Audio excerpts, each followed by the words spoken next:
Hi guys, hello, good afternoon to everybody. Ah, bago tayo magsimula ay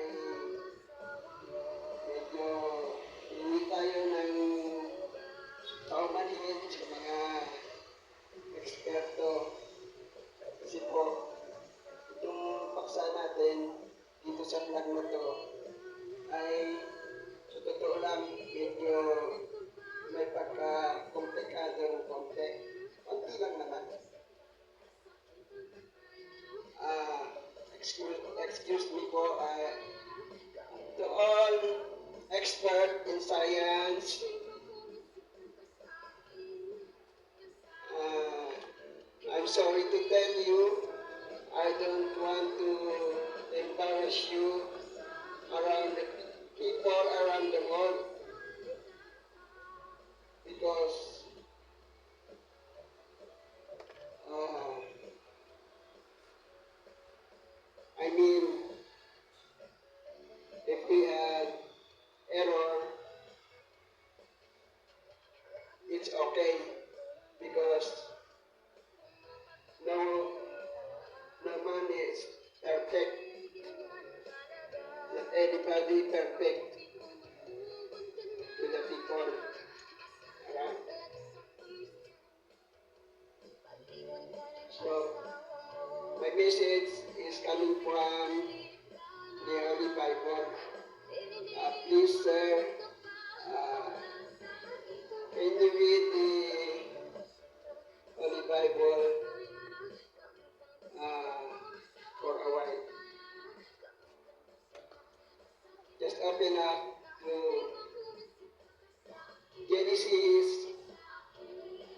Genesis chapter 41, verse 15 up to 30. So, Genesis chapter 15 up to 30. I mean, my message is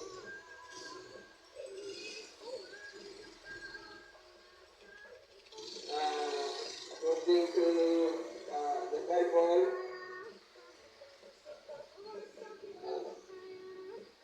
there's without mentioning the Eden is help to the man to make a pyramid. Just read the Bible.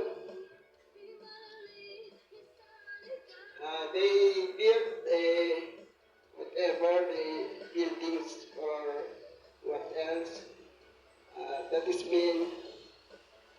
is pyramid because what they enter their foods entering the inside the pyramid. After 7 years, the food is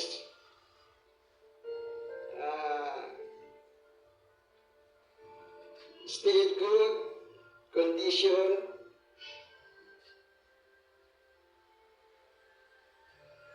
Yeah, still good condition and preserved. Okay. Thank you very much. Please understand me. Sorry, I'm not so good in English, but I'll make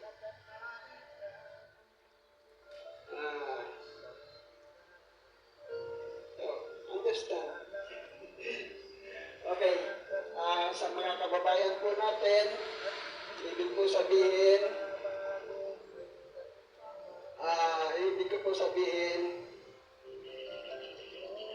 yun po sa sinasabi na may alien na tumulong sa pagbubuo ng pyramid. Tungkol sa science po to, sa science.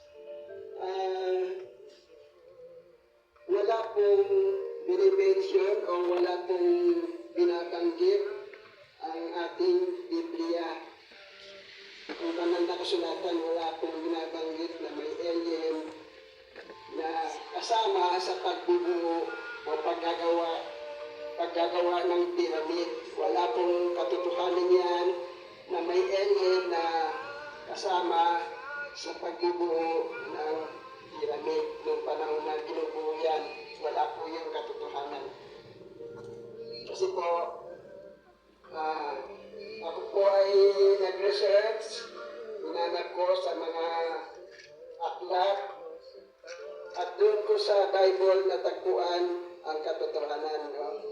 At tayo po ay wala po sa pinag-usapan natin, wala po tungkol sa religion na po, wala po sa religion na pinag-usapan natin. Ito ay patungkol sa science na para paglilinaw sa buong mundo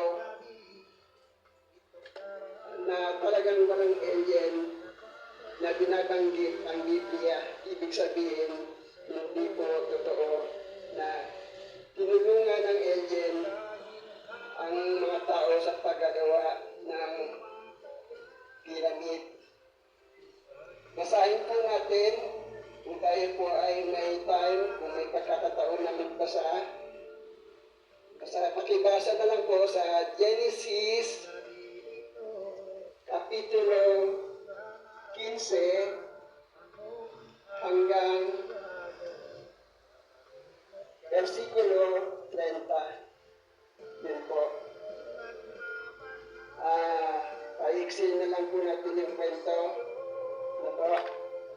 Pero basahin din po ninyo pag may time kayo. Ayon po doon, si Haring Paraon, yun po ay sa Egypt po, sa Egypt.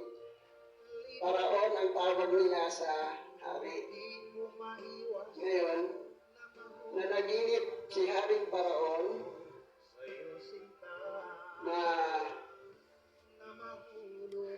may darating na dilubyo. Yung ibig sabihin, parang sakon na.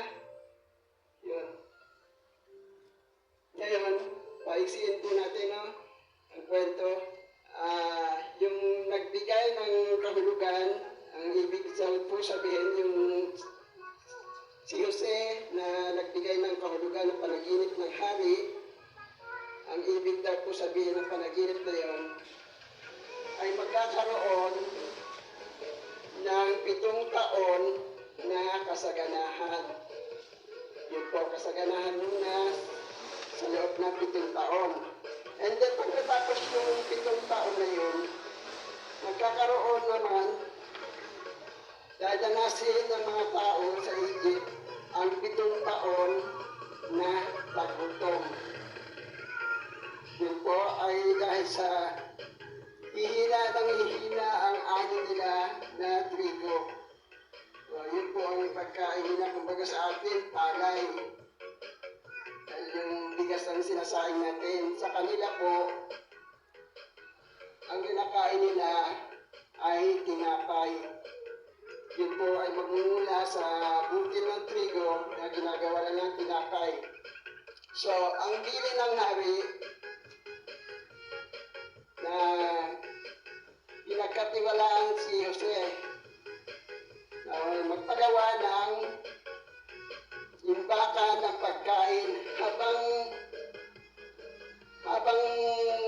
sagana pa ang ani, kailangan makapag-imbak sila sa loob ng 7 taon. Nagpagawa sila ng imbakan. Yun po, ano po ba sa palagay niyo yung imbakan na yun? Yun po ang sasabihin ko sa inyo, yun po ay pyramid. No? Sinasabi nila na yun ay yun ay parang ano ang pinagawa nila.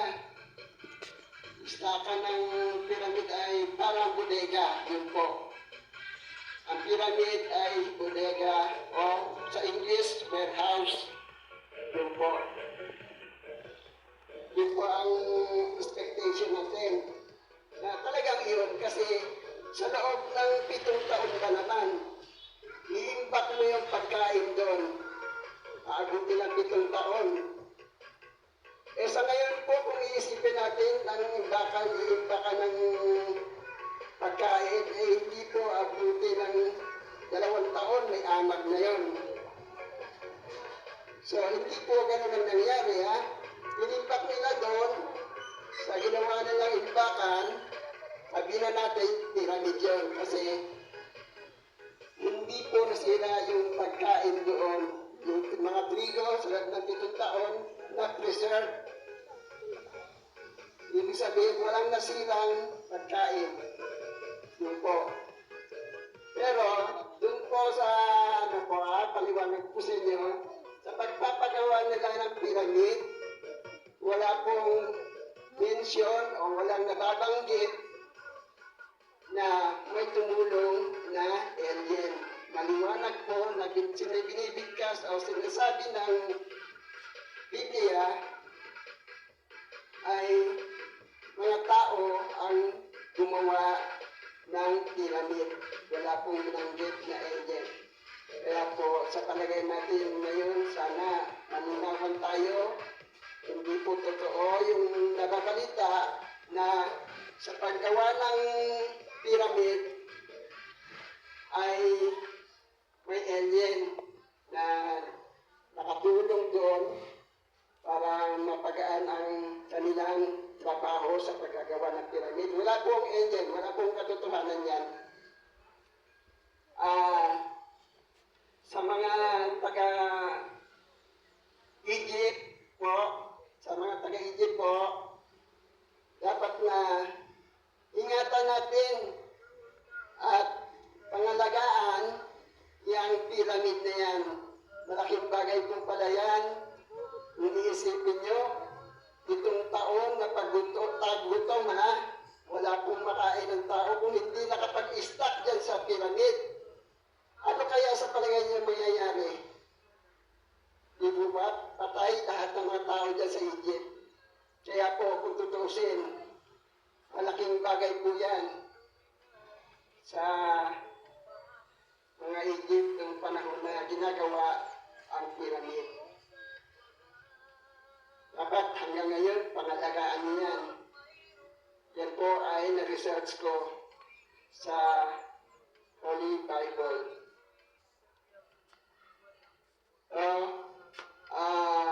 Ang message ko lang sa buong mundo po, sa lahat ng mga namumuno, sa lahat ng presidente or government ng buong mundo, meron po akong mahalagang tanong. Ang tanong ko po, paano po pa kaya kung ang sakuna na nangyari noon sa lugar ng Egypt, huwag naman po sana mangyari, no? Kung yan lang ang tanong ko, paano kaya kung pangyari po ulit? Nakahanda po ba ang buong mundo? Huwag po natin baliwalain yung katanungan na yan. Pag-isipan po natin. Yan po. Sa mga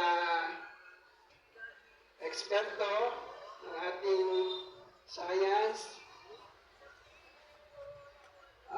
siguro po ay medyo may pagkakamali sa ating medyo konti lang naman. Sorry po kung medyo nakakarinig kayo ng ganitong message. Hindi ko po yan, ibig sabihin, hindi ko sinasadya yan. Yan nga siguro ay inaalam ng Diyos sa atin. Kasi nga, hindi natin alam dati yung mga bagay na yan. Ngayon, kung nagkamali man siguro tayo sa experiment, baka po pag-usapan, hindi. Ito ang sa palagay ko po, may nababanggit kasi sa experiment, no? Ito lang naman baka yun na siguro ang impact, no? Pero pag-isipan natin, kumbaga, suggest lang naman to, ah, may nababanggit ko sila dyan sa pagkagawa ng pyramid yung nga, yung legend daw hindi naman yung totoo, no? Paano po kaya, ito ang tanong ko kasi, tingnan natin ang ano ng pyramid, no? Yan po ay yung situation ng pyramid na ipagkakagawa, yan po ay may flooring, di ba? May flooring po yan. Manipis at napaka-lawak ng flooring ng pyramid, napakalawak po yan. Siguro 100 square meters, meron yan o mahigit pa. Kaya paano kaya yan na i-flooring at sakali, no? Tsaka yung pagkakapatong-patong ng pyramid, paano po yun napagdikit, no? Matibay ang dikit. So, ibig sabihin, kung iisipin natin marahil, yung binabanggit nila na hindi po simento yung ginawang struktura na yun, pyramid. Hindi po yung simento. Yun granite. Granite ang tawag nila. Yun po ay nanggagaling sa vulkan. Yung granite na yun nanggagaling sa vulkan. Ngayon, isipin mo, napakanipis yung pagkagawa ng manipis yung flooring at malapad. Parang imposible nila na hakutin yan, no? Ng buo. Imposible ko mahakot ng buo yan kasi tulad ng bigkas nila na yan ay tinatas, tapos yan ay hinakot. Dahil nga yan ay matigas, paano po yun, no? Parang napaka-imposible. Tapos yung pinagpatong-patong lang na blocks ng pyramid, paano nagkadikit-dikit agad yun, matigas na yun. Ito po ang palagay ko dyan. Ang granite na sinasabi, pagkalabas sa vulkan, yan po ay bagong labas pa sa vulkan, ibig sabihin, yan ay sariwa pa yan. Na-press. Umagos sa vulkan. Kaya nga may palapad malapad na granite. Umagos yan. So, ibig sabihin, malambot pa po yan, yung press pa ang granite. Hindi po yan matigas. Ngayon, pagka napormahan na nila, gawa nila ng forma na kagaya na ginagawa natin sa semento ngayon, yun ang estimo dyan. Gawa sila ng forma, and then, nakagawa po sila ng malaking pila hollow blocks. Yan po ang blocks ng pyramid. So, pagkagawa nila na yan, yung granite na malambot pa, yun po ang sinasabi nila sa blocks.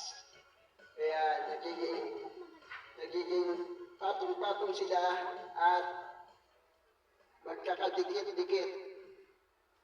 Then sa flooring ng pyramid, yun po ay katulad ng simento ngayon, ng malambot nga ang expectation natin sa granite, yun po ay nila ng flooring, pinalapat nila doon sa flooring, yung granite na malambot pa, tapos tinatag na nila. Yun po. Sa palagay ko, mas makapit-kapit pa yun kaysa yung bumahati nila na napakitikat nun. So, ngayon, ang expect ko yan, may ano po ako na experiment. Ano po? Ang tanong, ano po ba ang element na para makabuo ng granite? Po, yun po ay hangin at saka lupa at saka tubig. Yun po hangin, lupa at tubig. Yun po, kung tataka po kayo kung bakit nabubuo o parang bato na nabubuo ang granite, huwag po kayo magtaka. Baka magyan ay lupa, huwag po kayo magtaka. Ang sinasabi ko po yung lupa, yan po ay yung lupa na ginagawang yung palayok o paso. Yun po, magtanong po kayo sa gumagawa ng palayok at paso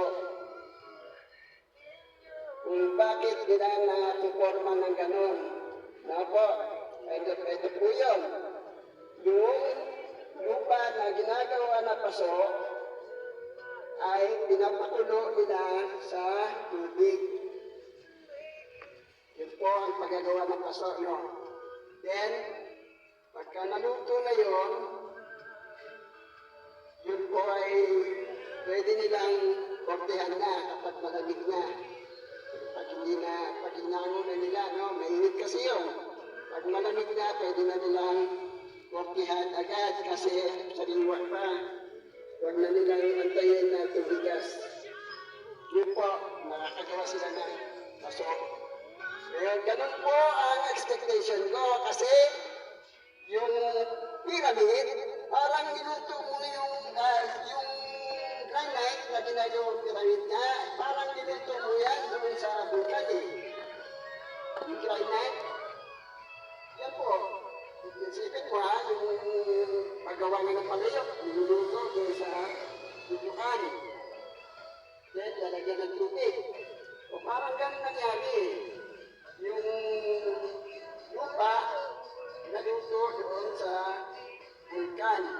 Then, palibhasa, kumukulo yung loob ng vulkan, nahaluan ng buhangin. Yun po. Kaya, pag umagos yun, ang sariwa pa, at medyo malumamig na sa kanila yun, hahakutin. Yun po ang tama doon na paliwanag. Kaya may korte yun dahil nakabungo muna sila ng malaking, parang hollow blocks na nga. The biggest hollow blocks. Yan po ang first na hollow blocks sa buong mundo. Yung ginawang pyramid.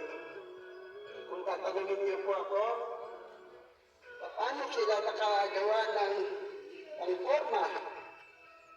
Parang makagawa sila ng parang hollow blocks na yan, na blocks ng pyramid, no? Ito po, kung isipin natin, no? Wala pa pong hardware noon.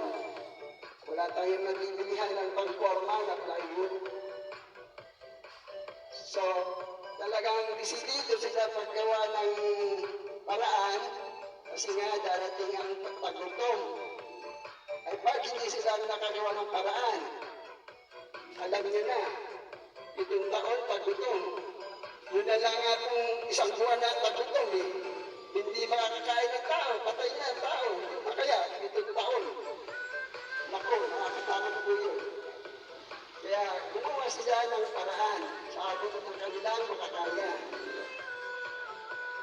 Yung nag-flooring po sila ng pyramid, ng flooring na pyramid ko, flooring pala. Then, nilagyan po nila ng, ano po ba yung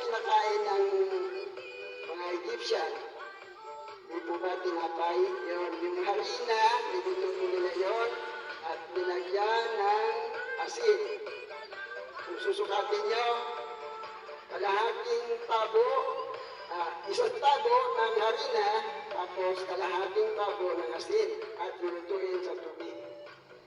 So, ipupunas din sa simento ng flooring ng pyramid. Then, kung gusto nyo makortehan ng inyong pamorma, kagawa na kasi ng pamforma. Yun ang tanong eh, paano sila nakagawa ng pamforma para makabuo ng ano yan, halindak ng pyramid. Ito po, yung patpat o yung mga kawayan, sinukat nila sa kung gusto nila anong sukat na gusto nila. Sukat sila ng gusto nilang sukat na sa palagay nila aakma doon na yung forma. Yun po yung kawayan na patpat, nila yun. And then nilagyan nila ng stopper para hindi busog. Ang kahindo ba, ang papigil. Yung patpat mo na mga korte na yun, doon mo po ibubuhos yung granite na kung gusto mong gumawa ng pamporma na para sa mapasukan ng blocks na pinagin mo. Yung taga ngayon, hollow blocks, maliliit yung hollow blocks. Yun ay malalaki. Kumorte po sila ng granite doon sa flooring. Pero pupunasan po muna ngayon yung parang paste na sinasabi ko sa inyo. Yung harina, ang tubig, tapos niluto, parang paste yun. Para hindi dumikit sa simento, yung sa bato, granite yun ha, hindi po yung simento natin. Para hindi dumikit sa flooring. Tunas ang tubig. Kakahilan. Ang kanilang tunas. Then, yun lang po ilalagay yung granite. Yung sa gagawin ang forma. Kasunod sa sukat na gusto nila na ayon yun sa gagawin nila. Manipis lang po yun na parang makapangkapal ng gulpe sa hardiplex na makapal na gulpe sa hardiplex. Ganun po ang tinisin na kanilang paghagod doon sa pagporma.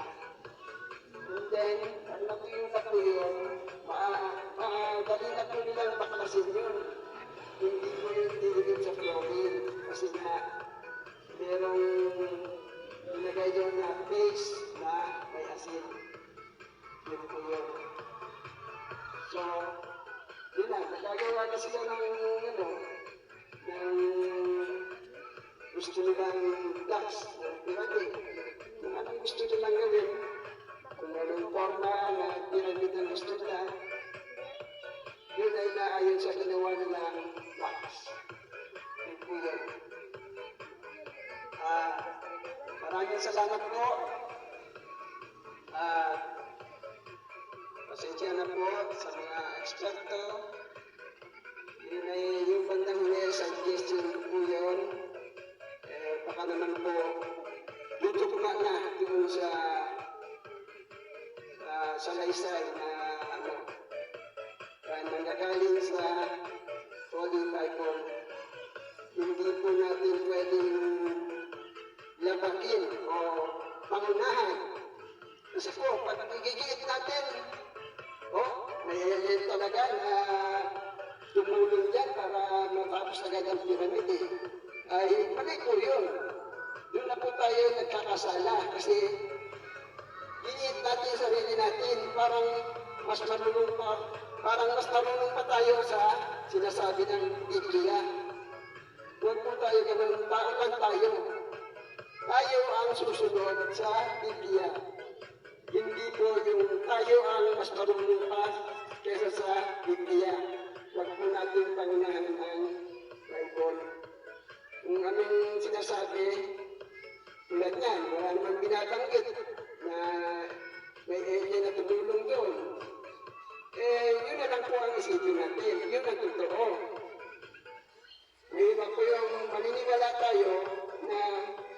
malayo sa sinasabi o ibig sabihin ng Dalton.